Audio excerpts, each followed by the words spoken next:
My guest, Scott Baradell, is a marketing and branding expert.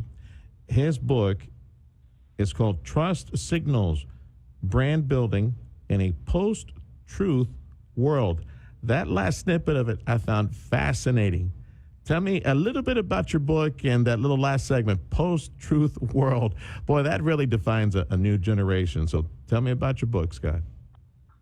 Yeah, it's basically about how we, first, if we're a brand, and this book is a marketing book, you have to be able to reach out to customers. And these days, you can't assume all the customers are the same and it's all about the features of your product. You have to think about their values, their belief systems.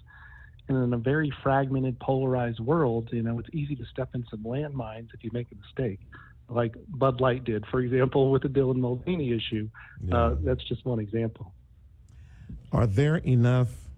By the way, now that you mention, this guy Dylan Mulvaney, and they're very small, but that was a really tiny poison pill when it came to overall marketing at Anheuser-Busch. I mean, it was like one post or a couple of posts online, wasn't radio, wasn't television. Boy, that little poison pill, it took off and led to a huge boycott, multi-billion-dollar expensive boycott of Anheuser-Busch, especially Bud Light, and it's still dragging on them.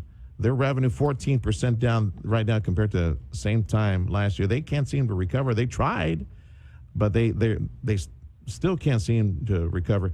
You think there are enough? And I don't know what they did as far as a new marketing campaign. Obviously, it didn't work. The customers didn't come back, and I'm wondering if there are enough, little cute little mini pit bulldog, or maybe enough bikini-clad women in the world to save the Bud Light brand. What do you think? Bikini-clad women would really take them now. That went out in the 90s. But I tell you what, they are trying to do is partner with the UFC and the NFL and country artists to secure their base. I mean, what happened with Dylan Mulvaney, obviously it was a symbolic thing, but look, Bud Light stepped in it by aligning not just with someone who was transgender, but this is someone who had met with Joe Biden. He had become a politicized figure. And, you can have values as a brand today. You can support sustainability, but if you start talking about climate change, well, suddenly you've hit a political hot button. So it's important to have values of a brand, but, it's really an unforced error to step into political territory that's just going to divide your customer base. In the case of Bud Light, that was an attempt to reach a younger audience because Bud Light had already been losing younger beer drinkers. It's like, let's try to go find how to get younger beer drinkers. Well, what they did was they didn't get younger beer drinkers because they backtracked on this and turned off the younger drinkers, and then they lost a big chunk of their base. That's the thing. That wasn't aligned with this point of view. So they tried to please everybody and ended up pleasing nobody. There we go. That's the world of politics.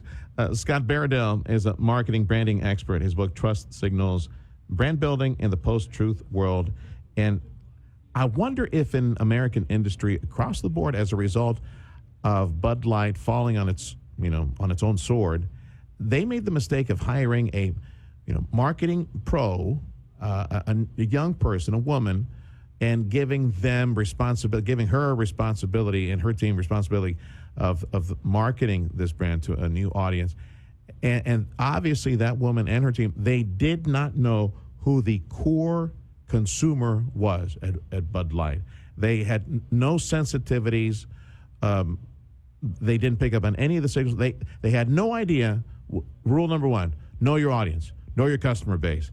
And I'm wondering if the results, the disastrous multi-billion-dollar losses at Bud Light maybe has led to other industries, other consumer-based companies to take inventory of who have they hired, who do they have, and what responsibilities do they have on the front lines when it comes to marketing.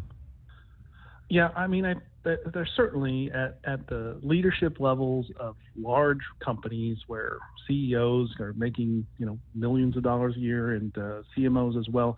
It's very easy to kind of get a God complex, become pretty arrogant, and think you know what's best. You need to do your research because what you think and who you hang out with may have nothing to do with who your customer base is. And clearly what happened here was research was not done. Because, look, the same month that this promotion was done with Dylan Mulvaney with Bud Light, Nike promoted sports bras with Dylan Mulvaney. No one said anything about that because Nike knew its audience. Yeah. Just like Nike aligned with Colin Kaepernick. There we go. It helped make Nike money. Bud Light, if it aligned with Colin Kaepernick, it would not make Bud Light money. You got to do your research. You can't go on your gut. When a lot of CEOs go on their gut, or they think they know what's best, and their customer knows best. They're going to learn that one way or the other in the long run. 10-4, which is why I don't buy Nike. I haven't.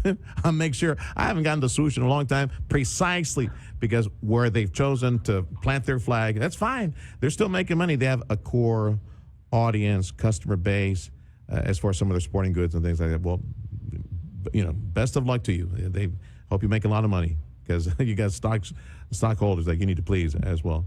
I'll give you the final thought.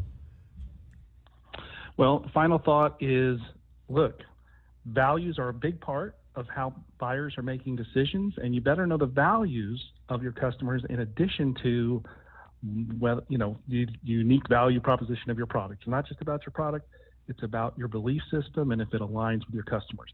Do that, you'll be good. You'll build a stronger relationship with your customers.